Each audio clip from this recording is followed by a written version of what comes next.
The freeze response and how to get out of it again.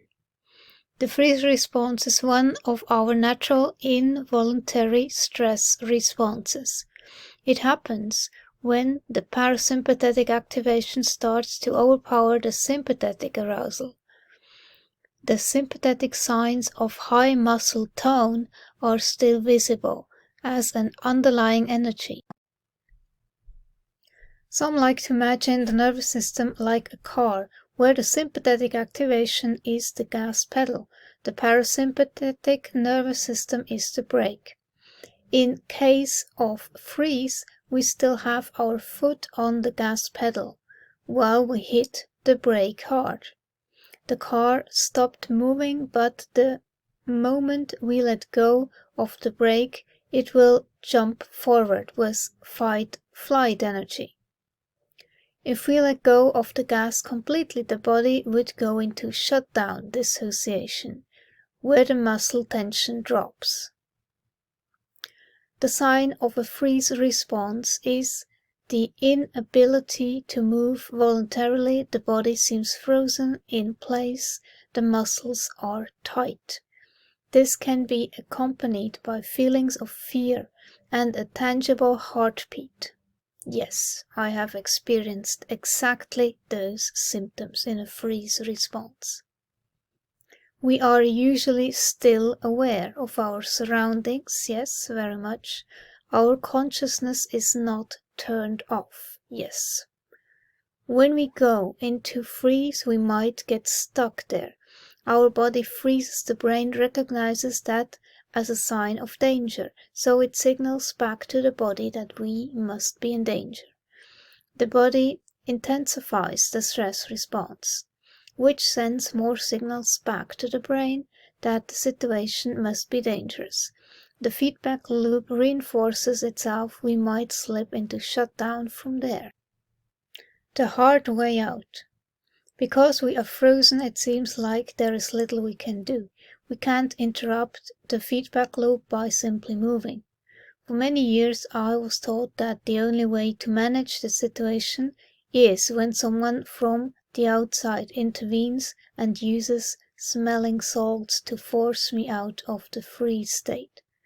This rather aggressive approach introduces extreme stimulation that the body identifies as potentially life-threatening. It lets go of the brake so we can defend ourselves. For many survivors, this feels like an act of violence. Our therapist becomes this person with two faces. Usually caring and understanding, they become a source of adverse stimulation and more stress when we are most vulnerable because we are already in a stress response.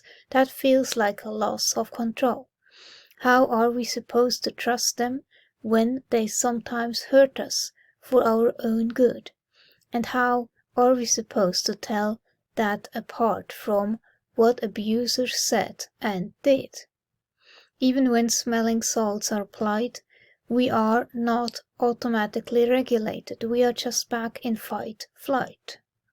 Without a chance to regulate, say, because that smelling salts are applied for too long, without any co-regulation, we might feel trapped in another abusive situation where we can't get away, and therefore go into full shutdown this time to escape.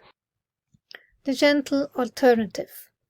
Turns out there is another way. It takes a little longer because it is based on natural regulation, but it works entirely without force.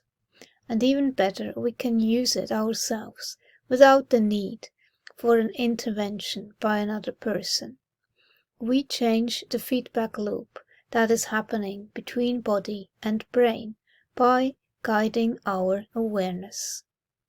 Our new feedback loop will be focused on everything that is working, everything that tells us that we are safe and that the situation is okay. This technique works for freeze where we are still conscious, not a full shutdown.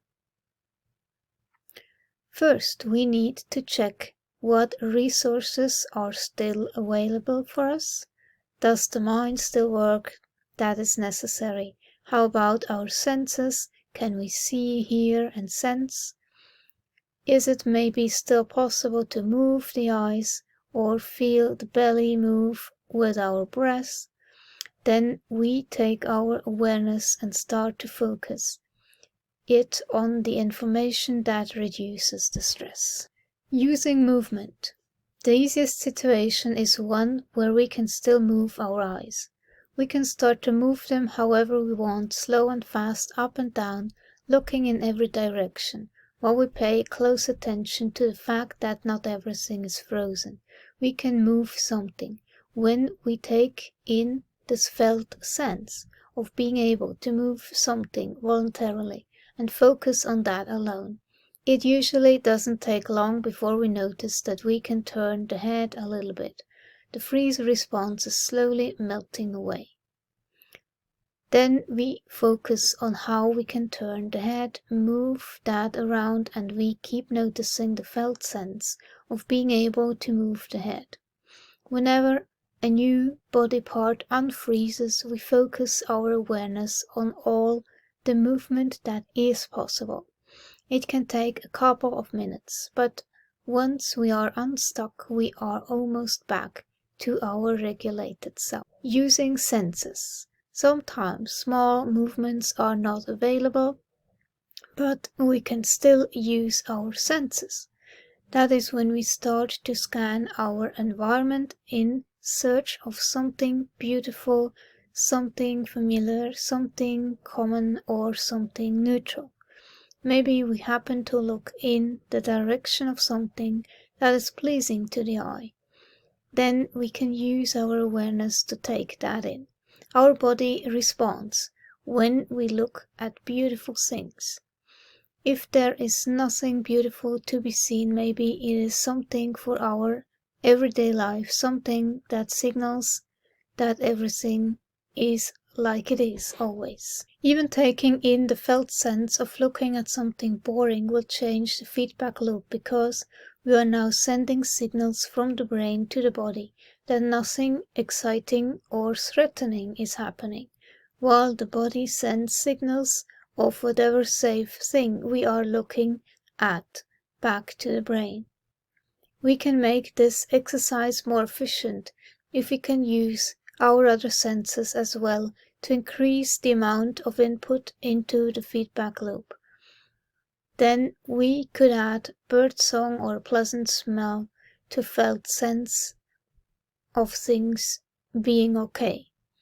When there is sensory stimulation that triggered us, we don't put our awareness there.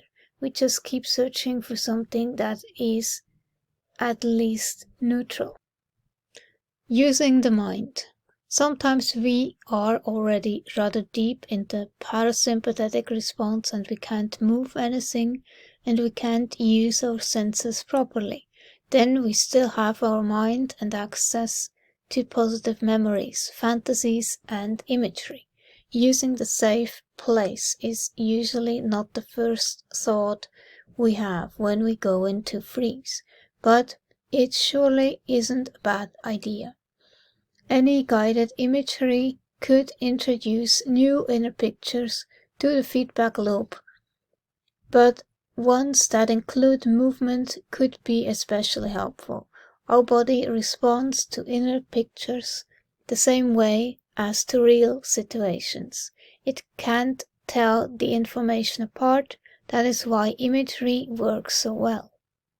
We could also use memories of being safe, and especially those where we felt connection and co-regulation. When we use memories, the effect is increased when we remember how our bodies felt at that moment. I like to imagine the felt sense of cuddling with my dog. There is positive body memory too. It can be strong enough to overcome freeze within a moment. Any memory of connection and safety we can add to our experience is a resource we can use to interrupt a negative feedback loop. And yes, we can mix these different tools and move from one to the other while you regulate your way out of freeze.